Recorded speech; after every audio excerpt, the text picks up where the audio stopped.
Surge de la idea de mejorar la salud en camioneros. Sentimos la necesidad de una asistencia continua de este tipo de pacientes. Tenían muy difícil, mandábamos analíticas o mandábamos rayos y no podían acudir al centro de salud.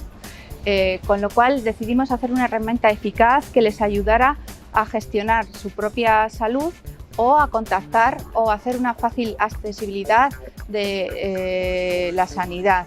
Este programa nos está aportando básicamente apoyo. Nos sentimos apoyados, son un montón de profesionales con unos conocimientos, nos están abriendo la mente. Personalmente me aportan una visión del camionero, del paciente que queremos ayudar desde el punto de vista económico y curiosamente estamos sorprendidos porque más allá del conocimiento como médicos nos damos cuenta de la necesidad real al verlo desde el punto de vista económico o para satisfacer sus necesidades. Me está aportando una visión del paciente completamente diferente.